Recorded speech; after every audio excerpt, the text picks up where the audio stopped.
Yeye Kasongo anasema amechanganyikiwa, ate bodaboda, pikipiki, ate wanatumia mafuta ya taa. Mchekelee Kasongo, chekelea Kasongo, amechanganyikiwa, si ndio? Wewe Kasongo nimekuona. Ngoja kidogo bodaboda, ngoja watu ya vuvuzela kidogo tafadhali, watu ya vuvuzela, watu ya filimbi, ngoja kidogo tuelewane.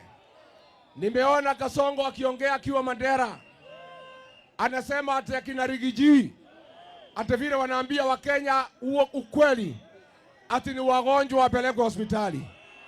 Wacha nikuambie Kasongo, Wakenya wanauliza mtu ambaye amechanganyikiwa anasema pikipiki inatumia mafuta ya taa ni mgonjwa si mgonjwa? Ni mgonjwa si mgonjwa? Kati ya sisi na Kasongo nani mgonjwa?